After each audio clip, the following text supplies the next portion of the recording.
Assalamualaikum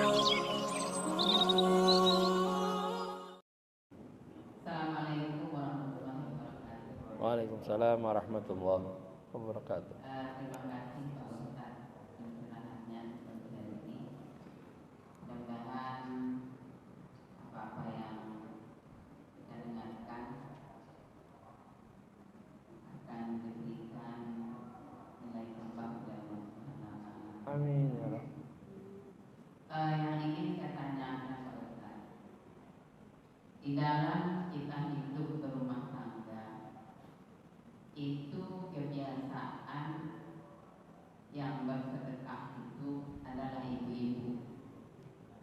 Mungkin ada juga bapak-bapak, cuman jarang, tidak serutin ibu-ibu.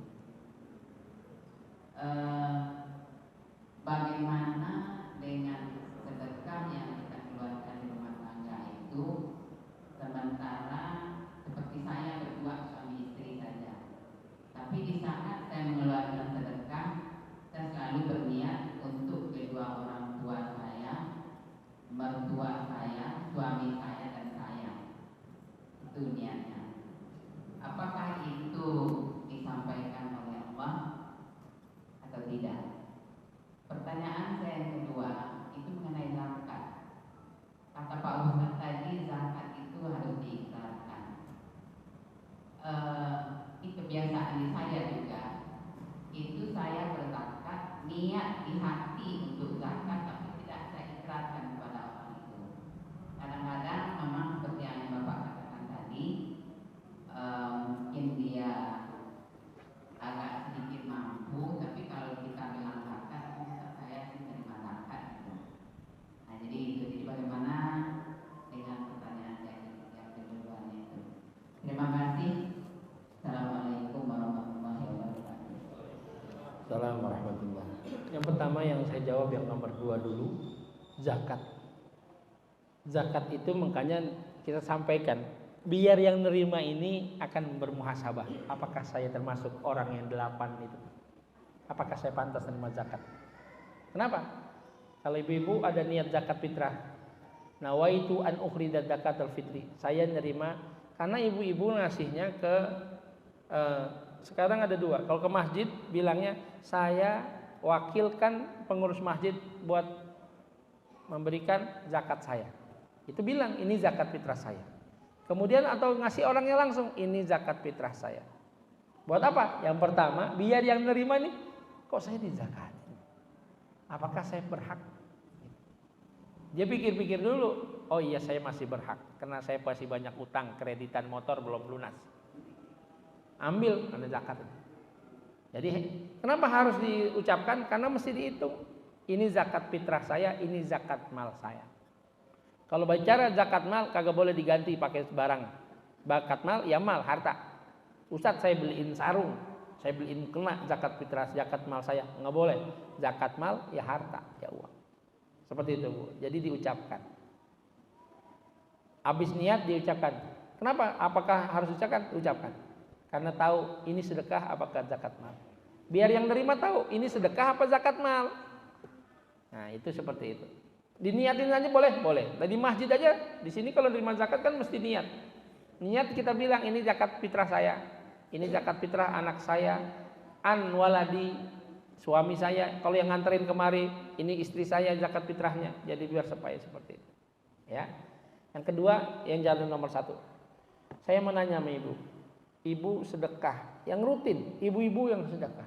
Duit yang ibu-ibu pakai buat sedekah, duit siapa? Hah? Duit siapa? Duit dikasih?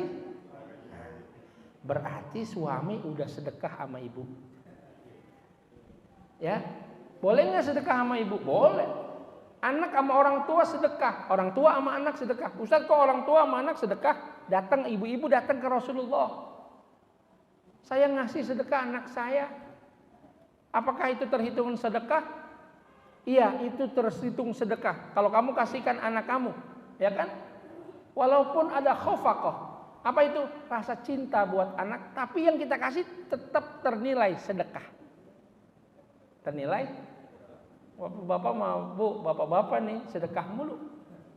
Iya. Apalagi yang muda-muda masih sedekah mulu. Ya sama bini. Ya. Kok sedekah? Dalam hadis setiap hari kita suruh sedekah. Wa fi kulli waslatin sedekah. Tangan kita nih Bu, ada ruas-ruasnya, jari-jari. Ibu-ibu lihat. 1 2 3, 1 2 3. Ini bisa dipatah-patah nih. Ini kata Rasul, ini disedekahin nih. Ini disedekahin. Ini mesti disedekahin. Ini semuanya disedekahin. Biar apa? Biar kagak kaku. Apa sedekahnya? Subhanallah, walhamdulillah, walain. Itu. Kalau mau sedekah pakai ini, sholat duha. Gantinya dari zikir. Subuh. Kalau enggak, pakai harta. Sedekah. Ya. Semuanya hidup kita harus sedekah. Kata Rasulullah, sampai kamu taruh bud'un fi zaujatika, sampai taruh kemaluanmu di tempat istrimu, itu sedekah. Wah, pada bangun tuh bapak-bapak. Bapak-bapak pada bangun. Sahabat-sahabat Rasulullah, kok bisa menaruh kemaluan seseorang laki di tempat istrinya sedekah? Apakah itu yang bersahwat ternilai sedekah? Ada nanya nih. Kok Rasul bilang berhubungan suami istri sedekah? Iya kata Rasulullah. Kalau kamu taruh di tempat yang halal itu ternilai sedekah. Coba kalau kamu taruh di tempat yang haram, itu berbuat akan maksiat. Tapi kalau ditaruh di dalam haram, itu ternilai sedekah. Ada di hadisnya Riyadhus Shalihin. Sedekah pagi semuanya ada. Sampai kita taruh berhubungan suami istri. Makanya Pak besok-besok kalau ngajak bininya bilang, Bu saya mau sedekah. Bilang aja, Bu saya mau sedekah.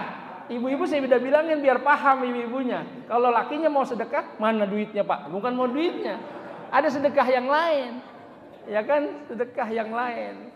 Jadi kata Rasulullah, kalau kamu taruh di tempat yang halal, dia jadi sedekah. Kalau kamu taruh di tempat yang haram, dia jadi maksiat, jadi dosa. Itu keterangan Rasulullah. Sedekah. Ya. Jadi jangankan ibu saya mulu yang rutin. Ibu-ibu Pak rutin emang sedekah. Saya ngajar di tempat ibu-ibu. Baru Assalamualaikum warahmatullahi wabarakatuh. Ini yang mintain amal udah jalan. Ntar saya baru Rabbis rohli sodri, itu diri lagi yang lain mintain amal.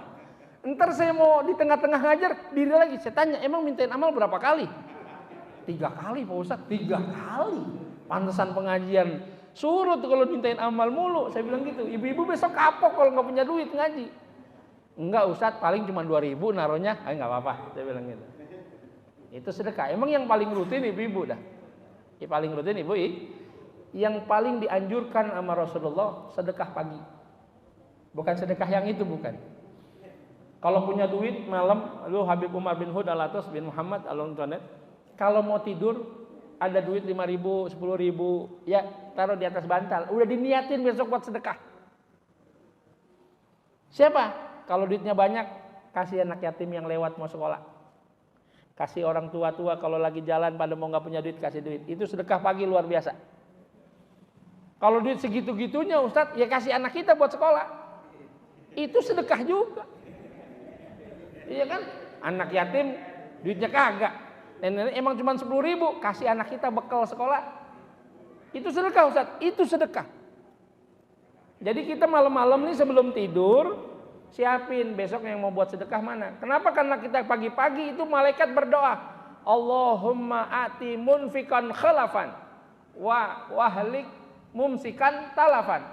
Setiap pagi malaikat berdoa, ya Allah kasih, berikan orang-orang yang berinfak balasan, kembalian. Wati mumsikan, dan orang-orang yang pelit dari pagi udah nggak mau ngeluarin duit, talafan, kehancuran buat mereka. Makanya dari malam udah niatin, biar kata punya 5.000 doang buat sedekah. Saya mau sedekah nih. Ustadz apa mesti taruh di bawah bantal? Ya nggak mesti, yang penting udah niat. Jadi kita mau ngasih niat, mau ngasih bekal anak aja udah dari malam kita siapin. Ya, udah dari malam siapin. Mau ngasih bekal anak. Ngapain? Itu sedekah buat kita. Ya, seperti itu. Ya, ada lagi?